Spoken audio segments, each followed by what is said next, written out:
Antes de que sigas escuchando esta historia, haz una pausa de un solo segundo. Si alguna vez sentiste que la vida te empujó al límite, suscríbete y deja tu me gusta. No es por números, es porque cada gesto tuyo ayuda a que más personas descubran que sobrevivir también se aprende. Continúa conmigo, nunca voy a olvidar el sonido de mis propios huesos temblando aquella noche. No era el viento golpeando las ventanas, ni la lluvia cayendo con furia en el techo de lata. Era yo, mis manos, mis piernas, mi pecho encogido como si alguien lo apretara desde dentro. Recuerdo estar sentada en la orilla de la cama, con la luz amarilla parpadeando del pasillo, escuchando cómo él caminaba de un lado a otro, arrastrando los pies como si buscara algo más que un motivo para explotar. No tardará, pensé, y no tardó. Cuando empujó la puerta, la madera golpeó la pared con un ruido seco,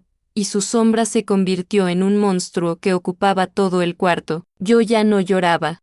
Había aprendido hacía años que las lágrimas no lo detenían, solo lo desafiaban, y esa noche no podía desafiar nada, ni siquiera a mí misma. Me quedé mirando ese pequeño rasguño en la puerta, uno que él había hecho en 2011, cuando arrojó mi teléfono contra la pared porque aún no debía hablar con nadie sin su permiso. 11 años habían pasado desde ese día, y sin embargo yo seguía allí, apagándome poco a poco.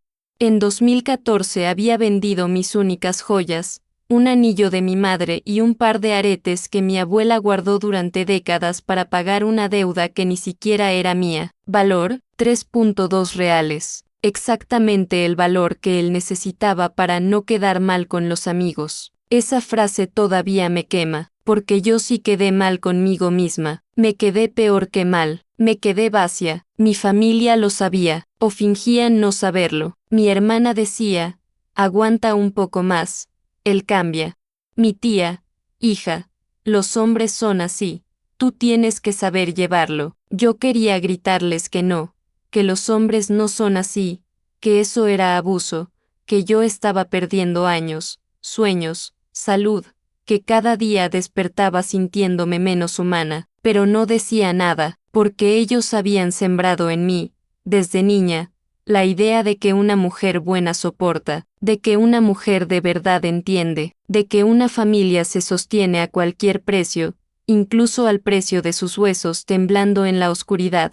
Aquel día, sin embargo, algo en mí se rompió. No fue un hueso, no fue la piel, no fue un grito, fue silencio, un silencio tan profundo que parecía el final de algo viejo y el inicio de algo que yo aún no comprendía. Él me miraba, buscaba mi miedo, yo siempre le daba miedo, era lo único mío que él había conseguido tomar por completo, pero esa noche no pudo.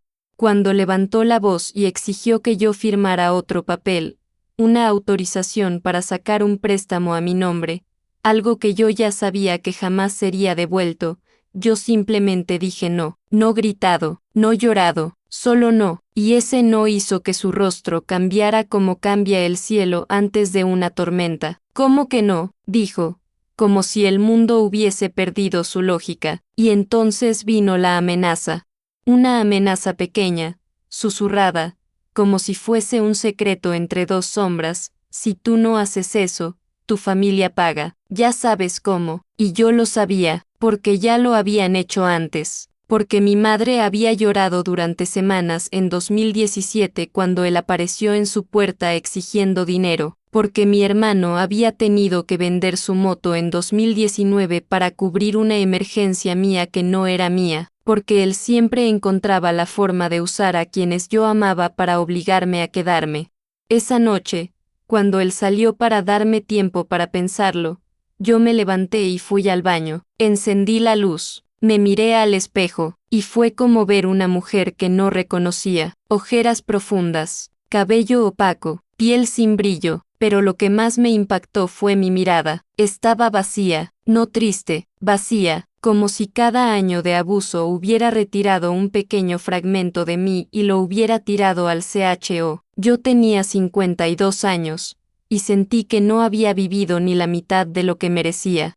Me apoyé en la pía, Cerré los ojos y pensé en aquel día de 2008 en el que él me prometió que seríamos fuertes juntos. Yo trabajaba 3 turnos por semana. Él decía que era temporal. Temporal fueron los primeros meses. Luego vinieron los primeros gritos. Después el primer empujón. Y los pedidos imposibles. Y las promesas de que cambiaría. Y mis silencios. Y mis justificaciones. Y los años se acumularon como polvo en un mueble olvidado. Pero en el espejo del baño, esa noche, entendí algo que me golpeó como un rayón. Yo no tenía más tiempo para seguir sobreviviendo. O elegía vivir, o aceptaba morir lentamente dentro de una jaula que nunca deixaría de cerrarse. Y justo cuando pensé que ya había entendido mi destino, ocurrió el giro que lo cambió todo. Encontré el sobre. Estaba detrás del cesto de toallas, escondido, caído, casi invisible. Era un papel doblado. Lo abrí. No era un recibo, no era una cuenta. Era un comprobante bancario, fechado hacía 3 meses. Él había pedido un préstamo enorme a mi nombre, $45.0, y yo nunca había firmado nada. Sentí que el piso se movía bajo mis pies. Sentí mi corazón golpeando en la garganta. Sentí una verdad tan brutal que me cortó por dentro. Ele nunca necesito de mina permiso. Ele nunca preciso do mausim. Ele só preciso que eu continuase con medo. Y por primera vez en décadas, algo en mí dejó de temer. Respiré fondo. Caminé hasta mi cuarto. Abrí el armario. Saqué la bolsa azul que guardaba desde 2005. Metí solo lo necesario, mis documentos, un par de camisas, mis remedios, mi dignidad. Y cuando crucé la puerta de la casa, a las 3:17 de la madrugada, sentí que un capítulo de mi vida se derrumbaba detrás de mí como un edificio viejo. No sabía a dónde iba, no sabía qué vendría, solo sabía una cosa: esa noche, por primera vez, yo había elegido vivir. Cuando crucé aquella puerta y respiré el aire frío de la madrugada, sentí algo que casi me hizo caer de rodillas: el silencio del mundo. No el silencio que duele, ese que viví por años dentro de una casa que era más prisión que hogar, sino un silencio distinto, limpio, casi sagrado. Era como si la calle estuviera sosteniéndome, diciéndome sin palabras que yo no estaba loca, que esa fuga tenía sentido, que había vida do lado de fora. Caminé sin mirar atrás, aunque cada paso parecía arrancar un hilo invisible que todavía me ataba a él. A cada metro, sentía que un pedazo de miedo se desprendía de mi piel, pero también sentía un temblor nuevo, desconocido, como si la libertad fuese demasiado grande para mis manos acostumbradas a obedecer. Llegué a la esquina y vi el poste donde él me esperaba siempre que quería controlar mis horarios. Recordé una noche de 2016, cuando tardé 15 minutos más porque la fila del supermercado era larga, y él me acusó de estar con alguien. Esa frase se volvió un eco que me perseguía: estar con alguien, como si yo perteneciera a un inventario donde solo podía existir para él. Miré el poste, con su pintura descascarada, y pensé en cuántas veces me quedé allí parada, justificando cada minuto de mi vida, explicando cosas absurdas como por qué compré arroz en promoción o por qué llamé a mi hermana. Esa esquina era un monumento al control, y, aún así, esa noche la atravesé sin detenerme, como si mis pasos sellaran para siempre el capítulo más oscuro de mi historia. Caminé casi 20 minutos hasta la estación de ómnibus.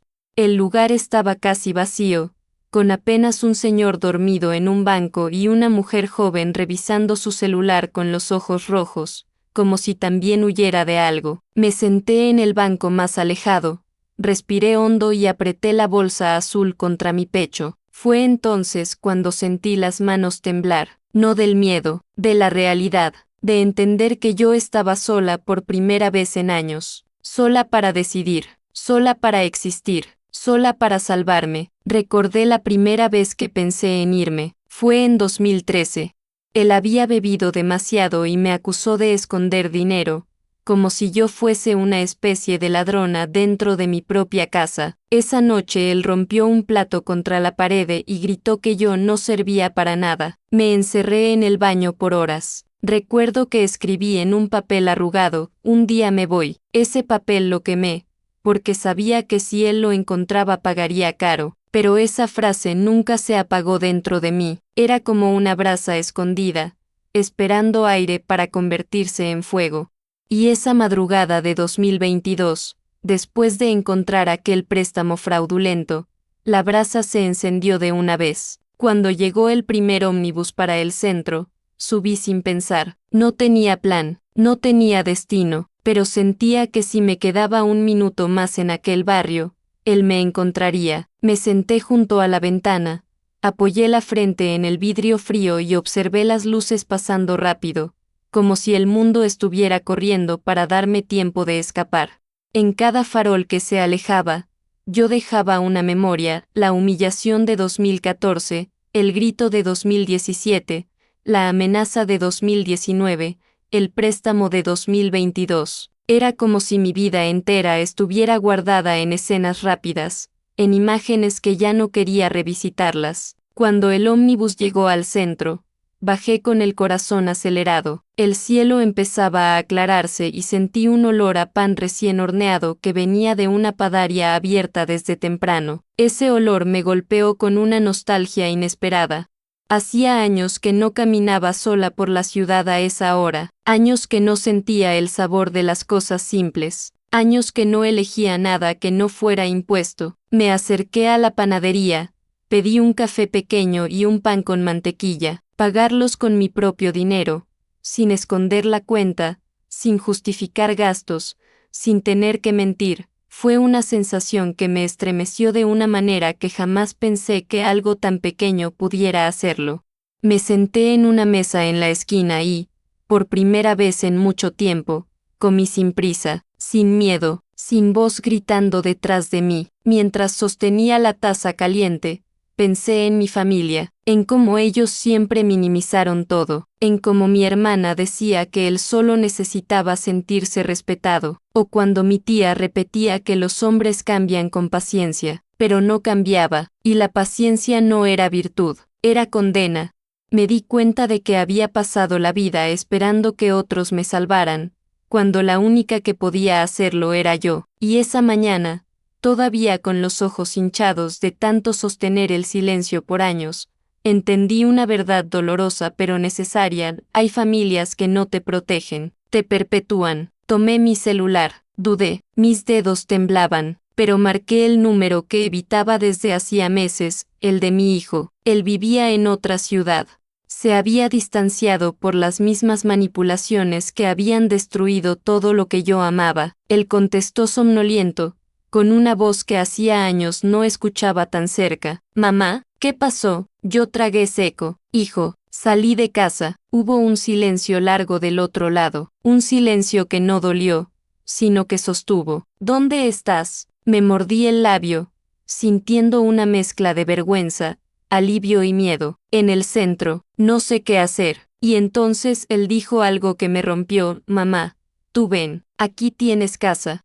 Aquí tienes a alguien que te quiere bien». Lloré por minutos enteros, no por tristeza, por reparación, por volver a escuchar una voz que no buscaba controlarme, sino cuidarme. Terminé el café, me limpié las lágrimas y salí de la panadería con una sensación nueva, una sensación que dolía y sanaba al mismo tiempo, una sensación que llevaba años dormida dentro de mí. Caminé hacia la terminal de buses interestatales, compré un pasaje con lo poco que tenía, y mientras esperaba, vi mi reflejo en una ventana. No me vi fuerte, ni segura, me sexta cansada, pero viva, y eso era suficiente, porque esa mañana, al ver la luz del sol tocar mis manos por primera vez sin permiso, entendí algo simple y brutal: huir no era cobardía, era sobrevivir, y sobrevivir era apenas el primer paso para vivir. El viaje hasta la ciudad donde vivía mi hijo duró casi 6 horas, pero para mí fue como cruzar décadas enteras de vida en una sola madrugada. El ómnibus avanzaba por la carretera mientras yo observaba el paisaje cambiar lentamente, y cada curva parecía arrancarme un pedazo de la mujer que fui obligada a ser. No dormí ni un minuto, no podía. Mis pensamientos iban y venían como olas violentas, miedo de que él me encontrara, culpa por dejar todo atrás, alivio por haberme atrevido, y un vacío enorme, casi infantil, al imaginar cómo mi hijo me recibiría después de tantos años de distancia, silencio y heridas que nunca debieron existir. Llevaba las manos apretadas sobre la bolsa azul, como si ese pedazo de tela pudiese sostener lo poco que quedaba de mí. Mientras el sol empezaba a nacer detrás de los cerros, recordé algo que había intentado olvidar, la primera vez que mi hijo presenció uno de sus ataques. Fue en 2009. Él tenía solo 13 años. Recuerdo el sonido del portazo, el grito, el empujón, y recuerdo ver a mi niño parado en la puerta, con los ojos enormes, sin entender por qué su madre estaba siendo tratada como si fuese un objeto defectuoso. Esa noche, él se metió en mi cama y me preguntó en voz bajita, «Mamá, ¿por qué dejas que te hable así?» Y yo, con la voz quebrada, le dije una mentira que todavía me pesa, porque es tu padre, y las familias deben mantenerse unidas. Hoy sé que esa frase fue una de las crueldades más grandes que repetí, porque no era verdad, porque familia no es alguien que destruye tu esencia, porque amor no es obediencia, porque unidad no es sometimiento. Pero yo estaba tan rota, tan condicionada, tan entrenada a soportar, que enseñé a mi propio hijo que el dolor era normal, y eso es algo que todavía hoy cuesta aceptar. Volví al presente cuando el ómnibus frenó en una parada intermedia. Un vendedor subió ofreciendo café en vasos de plástico y pan relleno. Lo observé moverse entre los asientos, con la energía de quien necesita vender para vivir. Cuando llegó hasta mí, le pedí un café. Él me miró con una amabilidad simple, una de esas miradas que uno no nota cuando está acostumbrado a la violencia cotidiana. Me dio el vaso caliente y dijo, «Que siga bien, señora». Esa frase, tan normal para cualquier persona, me traspasó el pecho como un rayo, porque hacía años que nadie me deseaba nada bueno sin una intención escondida, años que nadie me hablaba sin medir mis palabras, años sin recibir una simple cortesía que no estuviera contaminada por control o amenaza. Tomé el café con las manos temblorosas y me di cuenta de que no sabía cómo se sentía ser tratada con respeto. Me habían convencido, poco a poco, durante décadas, de que yo no merecía delicadeza, y era extraño, doloroso incluso recibir un gesto tan simple y sentirlo como si fuese un lujo. A mitad del viaje, cuando el ómnibus pasó por un puente largo sobre un río que brillaba con la luz de la mañana, la imagen me golpeó. Hacía tiempo que no veía agua que no fueran mis propias lágrimas. Esa idea me sacudió tan fuerte que tuve que cerrar los ojos. Empecé a recordar los pequeños detalles que había perdido, salir a caminar sin pedir permiso, elegir un vestido sin miedo al comentario que vendría después, cantar mientras cocinaba sin que él dijera que mi voz molestaba, sentir el sol en la piel sin tener que mirar el reloj, llamar a mi hijo sin esconderme. Eran cosas tan básicas, tan humanas, tan naturales, y aún así habían sido arrancadas de mí una por una. Ese pensamiento me hizo entender algo crudo: lo que me habían robado no fueron objetos ni dinero, fue mi vida cotidiana, mis gestos pequeños, mi alegría silenciosa, mi identidad. El ómnibus avanzaba y mi mente seguía regresando a los años de manipulación familiar. Mi hermana, siempre justificándolo. Mi tía, siempre repitiendo que él te mantiene. Mis primos, riéndose cuando yo intentaba hablar de mis dolores, como si exagerara. Me habían educado para no ser escuchada, para dudar de mí misma, para creer que mis sufrimientos eran cosas de mujer. Y lo más perverso de todo era que en algún punto yo acepté ese papel. Me convertí en la mujer que ellos querían que yo fuera, silenciosa, sumisa, culpable. Y mientras el ómnibus avanzaba, entendí que no solo estaba huyendo de un hombre, estaba huyendo de un sistema completo que me había enseñado a sobrevivir sin reclamar nada. Pasadas 5 horas, mi celular vibró. Era un mensaje de mi hijo. Cuando llegues, te espero en la terminal. Avísame. Sentí el pecho aflojarse. Sentí que algo dentro de mí, una parte que llevaba décadas encogida, empezaba a levantarse. No era valentía todavía, pero era algo parecido. La idea de que tal vez yo podía pertenecer a un lugar donde no me lastimaran. Cuando finalmente vi el letrero de la ciudad acercarse por la ventana, mi cuerpo entero temblaba, mis manos, mis hombros, mi mandíbula. No era miedo, era anticipación, era el vértigo de imaginar un futuro que jamás creí posible. Un futuro que no dependiera de obedecer, callar o proteger a mis agresores. El ómnibus entró en la terminal y frenó. La gente empezó a levantarse, a recoger maletas, a hablar entre ellos. Todo sonaba demasiado fuerte para mí, como si mis sentidos estuvieran reaprendiendo la vida después de años de silencio impuesto. Me puse de pie despacio, tomé mi bolsa azul, caminé por el pasillo estrecho, sintiendo que cada paso era más real que el anterior, y cuando bajé del ómnibus, lo vi. Y si esta parte te estremeció, si reconociste algo de ti o de alguien que amas, escribe en los comentarios, no estoy sola o no estoy solo, tu voz importa más do que imaginas. Suscríbete y comparte este mensaje para que alcance que Mainda N o consegue falar. Mi hijo estaba allí, de pie, mirándome con una mezcla de tristeza, rabia y amor. Un amor tan grande que me hizo bajar la cabeza porque sentí que no lo merecía después de tantos años de haberlo perdido. Pero él dio 2 pasos hacia mí, sin dudar, sin juzgar, sin esperar explicaciones, y me abrazó con una fuerza suave, una fuerza que no dolía, una fuerza que sostenía, y en ese abrazo entendí, por primera vez en décadas, que aún no era tarde para recuperar mi vida, aún no era tarde para empezar de nuevo, aún no era tarde para elegir vivir. Cuando mi hijo me abrazó en aquella terminal, sentí que mis rodillas aflojaban, como si todo el peso de los años se descolgara de golpe de mis hombros. No lloré en ese instante, no podía, era como si mi cuerpo todavía estuviera en modo de emergencia, sosteniéndose como podía para no desmoronarse en un lugar público, pero mis manos temblaban, y él lo notó. Me apretó un poco más fuerte, con esa delicadeza que solo tienen quienes han visto demasiado dolor y aún así eligen no reproducirlo. Vamos, mamá, dijo en voz baja, aquí estás segura. Yo asentí sin poder hablar.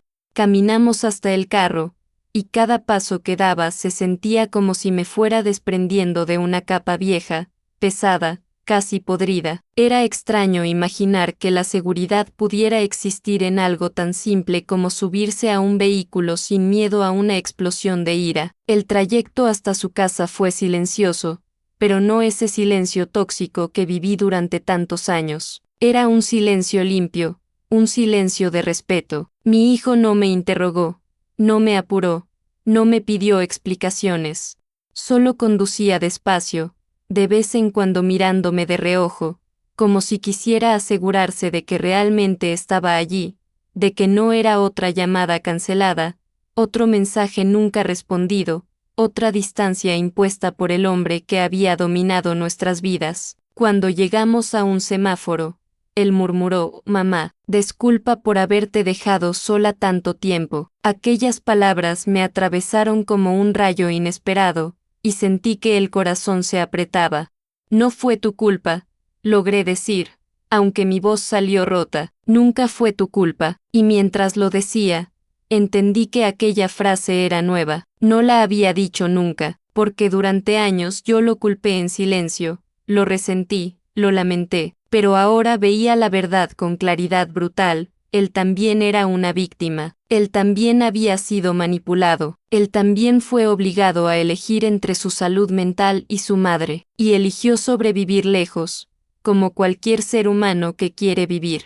Cuando llegamos a su edificio, mis piernas temblaron otra vez. No era miedo, era el impacto físico de entrar en un espacio donde no me golpearían, donde no me gritarían, donde no tendría que justificar cada respiración. El olor a limpieza del hall me pareció casi irreal. Recordé cuántas veces limpié mi casa de madrugada para evitar que él dijera que yo no hacía nada. Recordé cómo me arrodillé para fregar el piso mientras él dormía.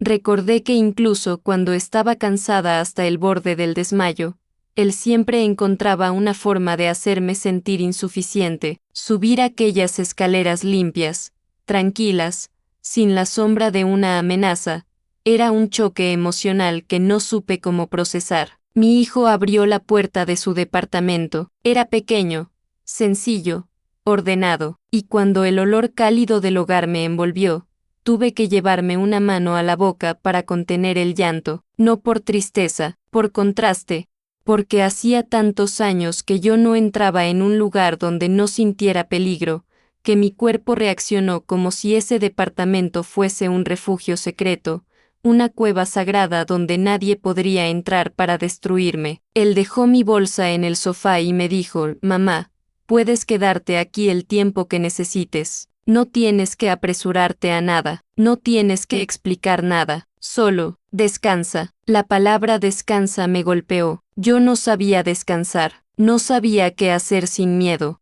No sabía cómo existía la vida sin supervisión constante, sin vigilancia emocional. Aún así, asentí. Me mostró el cuarto donde dormiría, una habitación pequeña, con una cama simple, colcha azul, una ventana que dejaba entrar luz natural. Cuando me senté en el borde de aquella cama, sentí que el aire se me escapaba. No era ataque de pánico, era la percepción de que mi cuerpo estaba entrando en un territorio desconocido, el de la seguridad. Mis manos temblaban, mis ojos ardían, y el silencio se volvió tan profundo que empezó a doler, porque cuando uno vive en guerra interna por décadas, la paz no es alivio inmediato, es un choque que desarma, que expone, que reabre heridas. Mi hijo salió del cuarto para darme espacio. Yo respiré hondo y cerré los ojos. Pero al hacerlo, un montón de recuerdos se agolparon. La primera vez que él me llamó inútil, en 2007. La vez que me arrebató mi cartera en 2010 para revisar mis gastos. El día en que me culpó por la enfermedad de su propia madre, en 2015. El momento en que me prohibió visitar a mi amiga porque ella te llena la cabeza de ideas. La amenaza de 2019, el préstamo sin mi firma en 2022. Eran escenas que se entrelazaban, formando una cadena larga, oxidada, que me había sujetado durante toda mi adultez. Abrí los ojos de golpe, sintiendo que me faltaba aire, y me incliné hacia adelante con las manos en las rodillas. Tenía que entender algo, yo ya no estaba allí, ya no estaba con él, ya no estaba en esa casa que olía a miedo, pero mi mente, mi cuerpo, mi instinto, seguían funcionando como si lo estuviera. A mitad de la tarde, mi hijo apareció en la puerta y me dijo, «Mamá, ¿quieres comer algo?». Negué con la cabeza, no tenía hambre. Él me observó unos segundos y luego se sentó a mi lado, sin tocarme, sin imponer cercanía, solo estuvo allí, presente. Él dijo, «Sé que tienes miedo, pero no va a entrar por esa puerta, yo no voy a dejar». Y esas palabras, tan simples, tan firmes, rompieron algo dentro de mí. Fue como si un muro invisible se derrumbara. Empecé a llorar sin sonido, con lágrimas calientes que caían una tras otra, como si un canal roto dentro de mí finalmente se hubiera liberado. Mi hijo me abrazó con cuidado, sin apurarme, sin hacer preguntas. Lloré por 10 minutos, o tal vez por 10 años. Lloré hasta sentir que mi pecho se vaciaba de un peso antiguo. Lloré porque por fin estaba en un lugar donde podía llorar sin ser castigada. Lloré porque entendí, de la forma más visceral posible, que salvarme tendría un precio, desarmar cada mentira, cada manipulación, cada hábito de sobrevivencia que me habían convertido en una sombra. Esa noche, cuando me recosté en la cama azul y apagué la luz, sentí miedo todavía, pero era un miedo diferente, un miedo que no paraliza, sino que avisa que uno está cruzando un puente hacia una vida nueva, una vida que yo no sabía si merecía todavía, una vida que aún parecía demasiado grande para mis manos cansadas, pero mientras cerraba los ojos, por primera vez en décadas, pensé, estoy viva, y mañana, quizá empiece a vivir de verdad. La primera mañana en la casa de mi hijo amaneció demasiado silenciosa. Abrí los ojos con esa sensación automática de alerta que mi cuerpo había aprendido a cultivar durante años,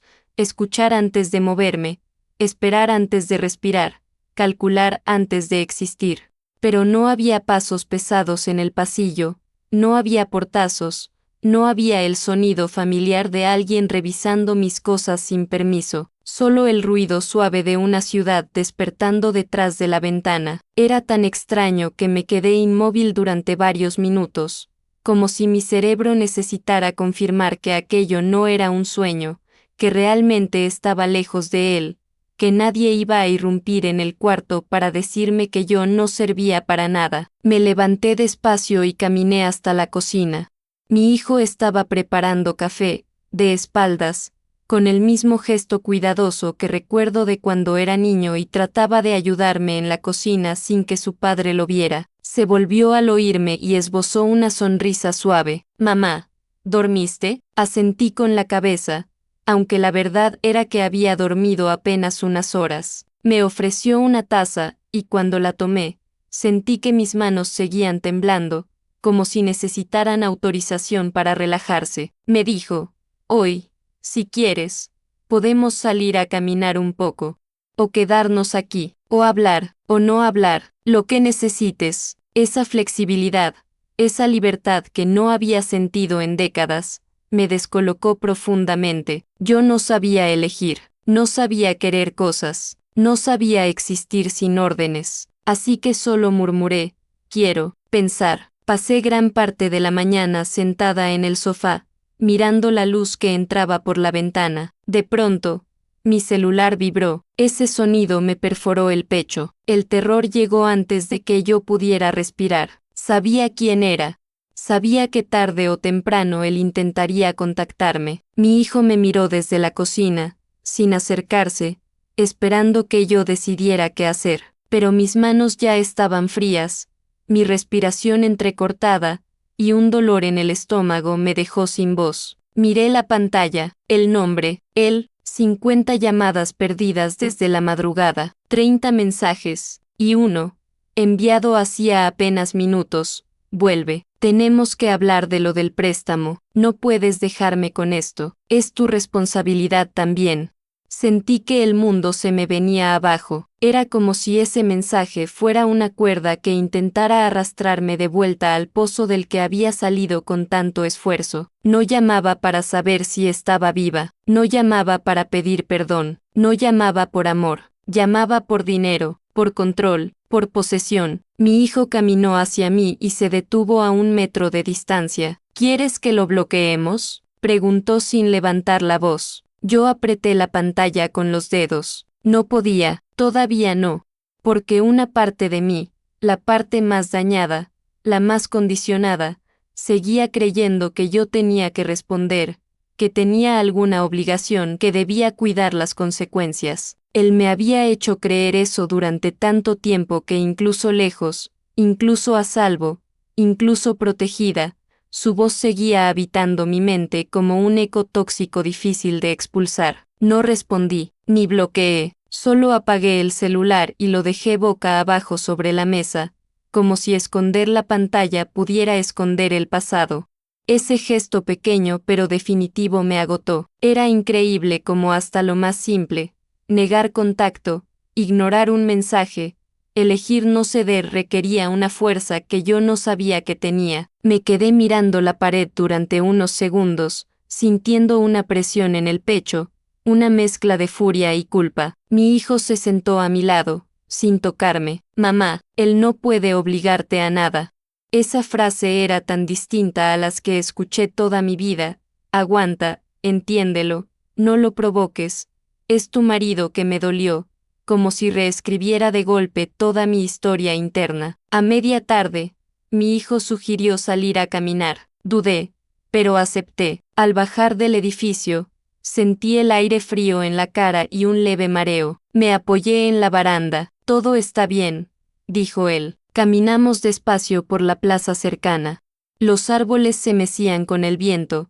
Unos niños corrían detrás de una pelota. Una señora alimentaba palomas. Escenas normales. Escenas que para mí eran casi irreales. Cada paso era un acto de reaprendizaje. Confiar en el entorno.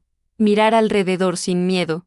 Sentir que el mundo no era un enemigo. Caminamos unos 15 minutos hasta que nos sentamos en un banco al sol. El calor en mi piel me hizo cerrar los ojos.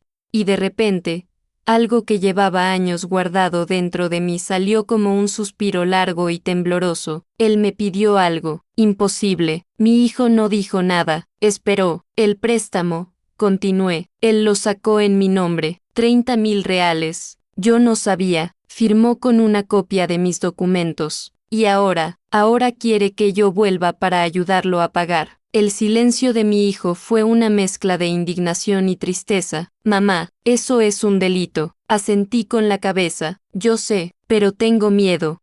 Miedo de denunciarlo. Miedo de que él venga. Miedo de que me encuentre. Miedo de que mi voz se quebró. Miedo de existir sin él. Decir esa frase en voz alta fue como romper una cadena interna que llevaba años apretada. Mi hijo respiró hondo. Miró al cielo un instante, como buscando paciencia donde ya no la tenía. Mamá, él te destruyó. No tienes obligación de salvarlo. Él hizo algo ilegal. Y tú no tienes por qué pagar sus decisiones. Bajé la cabeza.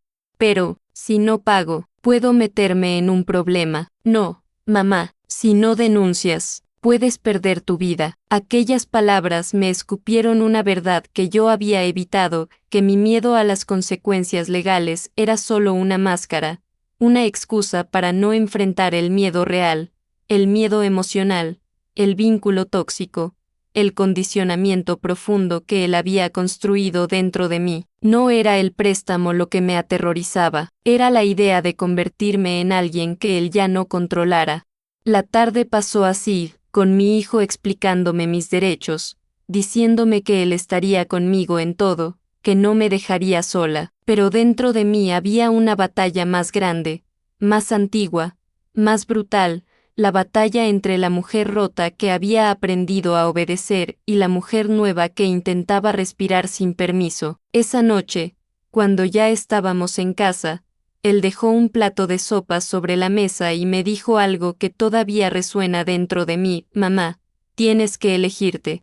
Por primera vez en tu vida, tienes que elegirte. Y entendí que esa era la raíz de todo. No huir, no el préstamo, no la denuncia, no el pasado. Elegirme, algo tan simple para el mundo, algo tan inalcanzable para mí. Me acosté en la cama azul, con las luces apagadas, y sentí que mi corazón latía con una mezcla de pánico y esperanza, porque sabía que el pedido imposible no venía de él, venía de mí misma. La vida me pedía algo que nunca antes me había atrevido a hacer, renunciar a ser sobreviviente, para convertirme en alguien que vive. Recuerdo que esa noche, después de escuchar la confesión que destruiría todo lo que yo había creído durante décadas, me encerré en el cuarto donde mi madre guardaba sus costuras. Allí aún olía a hilo antiguo, a jabón de coco, a las pequeñas cosas que sobrevivían a pesar de toda la miseria emocional que nos rodeaba. Me senté en el suelo, apoyé la espalda contra la cómoda y dejé que la oscuridad completara lo que mis lágrimas ya habían empezado a borrar. Mi cuerpo temblaba, pero no por miedo, sino por la sensación incontrolable de que finalmente algo dentro de mí se estaba rompiendo para siempre. Cuando escuché a mi hija menor tocar la puerta, con esa voz suave que siempre parecía más madura que su edad, entendí que no podía quedarme allí para siempre. Ella no dijo mi nombre ni preguntó si estaba bien. Solo dijo, mamá, no tienes que proteger a nadie más. Esas palabras me atravesaron como si hubieran estado esperando toda mi vida para ser pronunciadas. En ese momento me obligué a levantarme. Mis rodillas protestaron, mis manos buscaban estabilidad en los muebles, y mi pecho seguía agitado, pero abrí la puerta. Mi hija estaba de pie, con los ojos rojos como si también hubiera llorado en silencio para no preocuparme. La abracé con una fuerza que nunca antes había usado, como si temiera que el mundo me la arrebatara también, y mientras la sostenía, sentí que algo muy pequeño pero muy real nacía dentro de mí, a idea de que tal vez ainda existisse vida para mí, una vida que no fosse feita de medo, renuncia e silencio. Eu no sabia por onde comear, nem como quebrar un ciclo que parecía mayor que eu, mas entendi ali que continuar como estaba seria morrer devagar, eu ainda o estaba pronta para desaparecer. Los días siguientes fueron una mezcla de caos y lucidez. La casa, que durante tantos años había sido territorio de sombras, reveló su verdadero tamaño e silencio. Cada canto parecía guardar un segredo, cada móvel parecía testemunhar algo que eu preferia o lembrar. Foi aí que comecei a notar coisas que antes eu o tinha foras para ver, as portas que ele sempre trancaba cua o queria discutir, as contas que estaban sempre atrasadas a pesar de eu trabalhar TRS turnos por semana, os objetos que sumiam e depois reapareciam só para que eu parecesse desatenta, as mensagens apagadas do celular dele, os solares que ele lanava para mim na fila mais bela cua o achava que eu via. E o mais doloroso, a maneira como ele conseguia me fazer sentir culpada por tudo, até pela tristeza que ele mesmo causaba. Ao finalmente entendi que o abuso nunca comea como un grito, comea con pequenas concesses, con desculpas plausíveis, como uma dependencia que se instala devagar. Ele me afastou de amigas, de primos, de festas de familia, dizia que eu era demais, emocional, ignua, que se mele eu o conseguiria me manter de pé. Por muito tempo, eu acreditei. Por anos, aceitei mentiras porque a verdade doía mais, até que o pedido impossível chegou, que eu mentisse para mim nas próprias filas sobre o que estaba acontecendo dentro daquela casa, que eu dissesse que estaba tudo bem, que o que elas vían era verdade, que a dor delas era imagina-o. En aquele momento eu soube tudo tinha acabado. Una tarde, mientras él estaba fuera, me senté con mis hijas en la sala, sin saber por dónde empezar. Mi voz temblaba, pero no por miedo a él, sino por miedo a admitir en voz alta algo que yo misma había negado durante años. Les dije que no era su culpa, que nada de lo que había pasado había sido responsabilidad de ellas, que yo había estado ciega por amor, por costumbre, por miedo, pero que eso terminaba allí. Mi hija mayor lloró en un silencio que me rompió. A más joven me tomó la mano y dijo algo que nunca olvidaré: mamá, vos que no precisa mais ser forte, só precisa ser verdadeira. Y en ese instante, a pesar do terror, eu sentí uma liberdade que no experimentaba desde antes de ser mulher. Cua NDO ele voltou naquela noite, percebeu inmediatamente que algo tinha mudado. No sei se foi pelo jeito que eu o olhei ou pela maneira como minas filas ficará juntas, firmes, como se finalmente existíssemos como un único corpo. Ele tentou repetir o mesmo roteiro de sempre: primeiro charme, depois irrita-o, depois amea emocional, mas nada funcionou. Eu estaba lenta por dentro, como que me acaba de acordar de un coma, porém lúcida pela primeira vez. Contei que sabia da mentira que ele mantina há mais de 20 anos, que finalmente compreendia a manipula-o, e que o iria mais proteg-lo. O silencio dele foi mais revelador que cua ele ere grito. Ele entendeu que me había perdido. Desde esa noite, comeou o giro inesperado que eu jamais teria previsto. Mina que durante toda mina vida me dissera para aguentar pelo bem da familia, me chamou aos prantos, pedindo perdão. Dice que ela também tinha sido manipulada por meu pai, que também había suportado o insuportável, que nunca soube como me proteger. A verdade é que nossa historia de dor o comeou comigo, mas comigo terminaba. Uma cadeia inteira de mulheres caladas finalmente encontraba uma fresta por onde respirar. He aquí que te digo algo que nunca consegui dizer en voz alta: no fui eu que me escolheu viver. A vida me escole un odia em que a mentira de sabo, eu tive que decidir se continuaria sendo a mesma sombra de sempre, ou se me tornaria a mulher que minas filas acreditaban que eu ainda podía ser, e mesmo sem saber como, mesmo tremendo, mesmo cheia de dúvidas, dei meu primeiro paso fora do ciclo.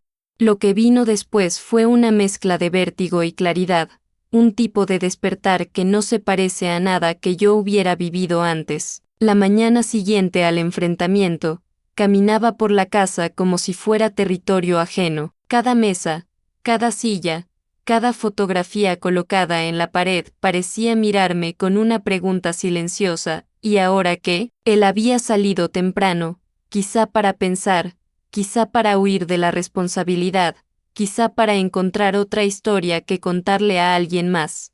No importaba, por primera vez en décadas, el sonido de su ausencia no me producía ansiedad, sino una especie de alivio tenso, como una cuerda que todavía vibra después de haber sido cortada. Fui a la cocina a preparar café, algo tan sencillo pero que esa mañana se sintió como un ritual sagrado. Mina se me osainda tremiam, mas o de medo era como se meu corpo estivese reaprendendo o que era existir sen vigilancia constante. QAND o minas filas de ceram, notei que me observaban de un jeito diferente, como se tentasem reconocer a mulher que eu estaba comeando a ser. A menor me abraou por trás, apertando mina cintura, e dice Baixino, Bok parece máis leve. O tina percebido, tal vez fose verdade, tal vez fose apenas espera na vestida de corajem. Decidimos pasar o día juntas, longe daquela casa que parecía respirar lembranas ruins. Pegamos onibus das las 10:17 para o centro, descemos perto da praia principal, e caminamos sem destino, como se estivésemos tateando un mundo novo. O vento estaba fresco, e por algún motivo simples demais, aquilo me fez chorar. Un choro de tristeza, más de alivio acumulado. Minas filas me segurarán pelas MOs, e pela primeira vez eu o senti vergona de demonstrar mina fragilidade. Senti orgullo de ter sobrevivido, de estar ali, de ter conseguido romper o silencio. Era estrano, más bonito, perceber que o amor que eu había tentado proteger delas durante tanto tempo estaba, na verdade, nacendo agora no es pa o seguro que finalmente comeábamos a construir. Recebi TRS liga es dele ao longo do día, o atendi nenuma. Cada toque do celular soaba como unha proba, un teste que a vida colocaba diante de min, escoler o medo de sempre ou escoler a min mesma. Escolí a min mesma. QAND o voltamos para casa ao entardecer. A sala estaba escura e silenciosa, mas pela primeira vez iso o me incomodou. LJNO estaba ali, na mesa, deixou un bilete curto e frío, precisamos conversar. Bok está exagerando. O destro a nosa familia, as mesmas palabras de sempre, a mesma culpa disfarada de preocupa-o. Rasguei o papel en QATR o partes, e o joguei no lixo. QASE con ternura como quen finalmente se despede de algo que nunca debería ter carregado. Noite. Sentei no CH o do meu QARTO con minas filas. Conversamos sobre tudo o que habíamos ignorado por tanto tempo. Falei a verdade con detalles, sem enfeitar, sem esconder, sem suavizar. Elas chorarán, eu chorei, e entre lágrimas sentimos que algo estaba sendo limpo, arrancado, reconhecido. Era doloroso, mas libertador. Foi ali, naquela roda improvisada de Corao para Corao, que percebi que a mentira que sustento mina vida inteira, o resiste a luz da verdade, QAND o dita como amor. O silencio tinha sido meu inimigo, a honestidade estaba se tornando mina cura. 2 días depois, marquei unha reunión como unha asistente social no centro comunitario. Cheguei las 2:02 de la tarde, con medo de ser julgada, con medo de que me dicesen que eu estaba exagerando, que tudo era un malentendido. Mas ela me ouviu con atenó, con firmeza, como aquele tipo de olar que segura a pessoa antes que ela calla. QAND o termine o relato, ela respirou fundo e dice, Bok demorou, mas chegou. E iso é o máis importante. Saída aquele predio como un papel na MO e unha certeza no peito, e o NO estaba máis socina. É curioso como, QANDO a gente finalmente toma unha deciso profunda, o mundo parece responder. No mesmo día, recebi unha mensagem de unha tía con que meu NO falaba há anos. Dicía que houve algo, que estaba preocupada, que se eu precisase, a casa dela estaba aberta. Aquilo aqueció algo dentro de mí.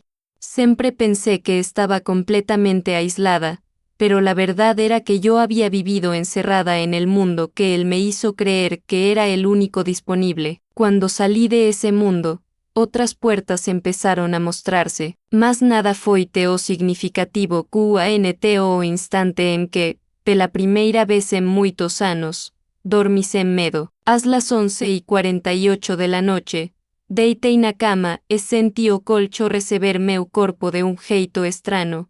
QAS como se NO reconecese meu peso. Me enrosquei nas cobertas e fechei os solos, esperando que alguma lembra na ruín viéseme asombrar. Mas NO bello, en vez diso, senti unha paz pequena, tímida, mas real. E chorei por todas as noites en que dormi encolhida, por todos os anos en que mina respira o dependia do humor de outra pessoa, por todas as veces en que pedi perdo por existir. Chorei, e depois dormi profundamente, como alguén que, finalmente, está voltando para casa. Lo que yo no sabía entonces era que aquella calma breve sería apenas el preludio del mayor giro inesperado de mi vida, algo que cambiaría no solo mi historia, sino la historia de todas las mujeres que vinieran después de mí. Nunca voy a olvidar el día en que el giro inesperado explotó frente a mí, no como una sospecha tenue, sino como una verdad brutal que atravesó mi vida con la precisión de un cuchillo. Era martes, 06:41 de la mañana, y yo estaba preparando café cuando escuché 3 golpes secos en la puerta. No eran de mis hijas, ni de algún vecino. Era un llamado firme, urgente, como si el mundo estuviera a punto de cambiar de forma. Cuando abrí, 2 trabajadores del Consejo de Protección y una asistente social estaban allí, con carpetas en la mano y expresiones que anunciaban una conversación difícil.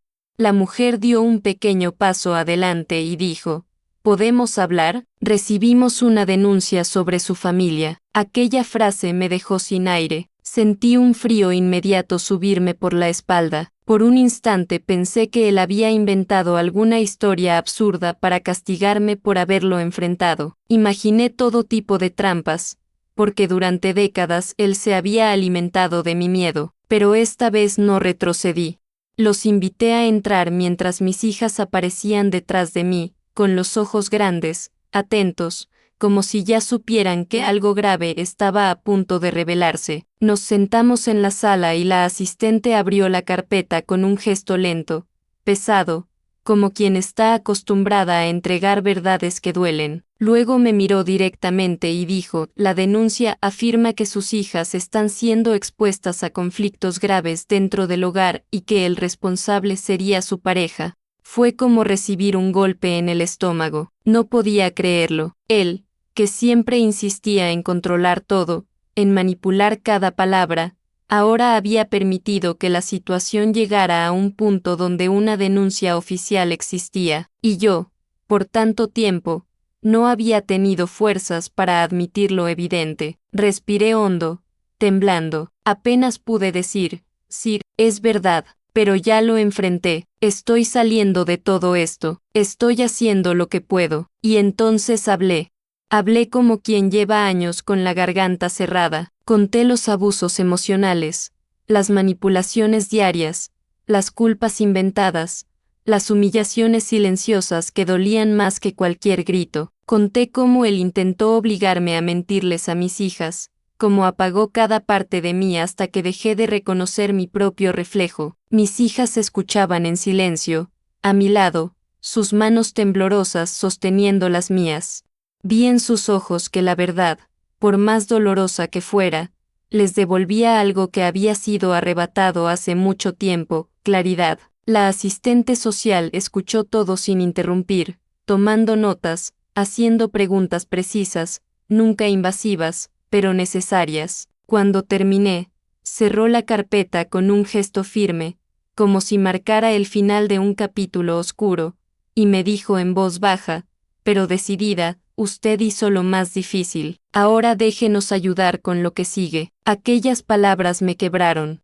Yo, que había sobrevivido sola por tantos años, que había aprendido a no esperar nada de nadie, de repente escuchaba a una extraña decirme que no tenía que cargar el mundo sobre mis hombros. Mis ojos se llenaron de lágrimas, mis hijas también, y en esa sala pequeña, por un instante, fuimos 3 mujeres sosteniéndonos mutuamente, pero el giro inesperado no había terminado. La asistente sacó un documento adicional de la carpeta y me lo entregó. Al principio no entendí lo que estaba leyendo. Luego, cuando mis ojos alcanzaron el primer párrafo, sentí que el corazón se me detenía. Él tenía antecedentes. Un registro del año 2001 por comportamiento abusivo hacia una expareja, algo que él siempre negó con vehemencia, asegurando que era una mujer desequilibrada que quería arruinarle la vida. Yo le creí, nunca investigué, nunca dudé. Él repitió esa mentira tantas veces que terminó convirtiéndose en parte de nuestra vida. Y ahora ese papel me decía la verdad que él había ocultado durante más de 20 años. Yo no había sido la primera, ni la única. Hubo otra mujer antes de mí, quizá otra historia rota, quizá otro hogar destruido. Mi estómago se retorció. No era solo traición, era repugnancia, era la certeza de que toda mi vida había sido construida sobre una mentira cuidadosamente diseñada para que yo nunca encontrara la salida. Y entonces algo ardió dentro de mí, con una intensidad que jamás había sentido. No era odio, era una fuerza más antigua, más profunda, la determinación de romper el ciclo no solo para mí o para mis hijas, sino para cualquier mujer que pudiese cruzarse en el camino de él. Mi dolor dejó de ser solo mío, se convirtió en testimonio, en arma, en protección para otras que quizá nunca sabrían mi nombre. Yo ya no estaba luchando por sobrevivir, estaba luchando por impedir que él siguiera destruyendo vidas. Llamé a mi madre esa tarde y le conté todo. Ella lloró, me pidió perdón una vez más, diciendo que si hubiese sabido del pasado de él, me habría sacado de esa casa años antes. Yo no sé si eso es verdad, pero la perdoné igualmente. Perdonarla fue un acto de liberación para mí. Me soltó de una culpa que no era mía y me devolvió una parte de mi corazón que yo había enterrado hacía mucho tiempo. Esa noche reuní a mis hijas en la sala, con la luz tenue de la lámpara antigua iluminando apenas nuestros rostros. Parecíamos 3 sobrevivientes respirando después de una tormenta interminable. Les conté sobre el pasado de él, sobre la denuncia, sobre la historia que había permanecido oculta durante tanto tiempo. Ellas escucharon con una madurez que no merecían haber aprendido tan jóvenes. Y cuando terminé, la mayor me dijo en voz baja, casi un susurro: «Mamá, esta vez, no vamos a tener miedo». Sentí que mi alma entera se estremecía, porque en ese instante supe que el ciclo finalmente había empezado a romperse. Ella no sabía que su última batalla no sería contra el abusador, ni contra las voces del pasado, ni siquiera contra los recuerdos que aún ardían en su memoria. Su última batalla sería contra la idea de que su vida había terminado allí, y fue precisamente esa batalla la que ganó con más dignidad, porque un día, sin avisos, sin grandeza, sin aplausos despertó y entendió algo que cambió todo, que escoler viver también é un mato de coragem, que seguir adelante, mesmo tremendo, e resistencia, que reconstruirse, mesmo con cicatrices, e vitoria. Ella dejó de preguntarse, ¿por qué me pasó esto? Y empezó a preguntarse, ¿qué puedo crear a partir de esto? Y entonces ocurrió. La mujer que un día fue silenciada, hoy habla. La mujer que un día fue apagada, hoy ilumina. La mujer que un día lloró en secreto, hoy inspira en voz alta, no porque quiera ser un símbolo, no porque busque reconocimiento, sino porque entendió algo que pocos descubren a tiempo, La libertad no es volver a ser la de antes. La libertad es convertirse en quien jamás te dejaron ser. Por eso, cuando miras su reflejo ahora, NOV uma vítima, V uma sobrevivente, V uma criadora da propia historia, V uma mulher que NO apenas saiu do ciclo do abuso ela o destruiu. E deixou algo para trás, algo que ninguém poderá tirar dela, a certeza absoluta de que ela escolheu viver, e viver, foi a decisão mais revolucionária de todas. Si esta historia tocó tu alma, no te vayas en silencio, deja tu me gusta, comenta lo que te hizo sentir y suscríbete para seguir caminando conmigo por historias que transforman. Cada acción tuya ayuda a que más vidas rompan o ciclo. Tú haces parte de este renacimiento.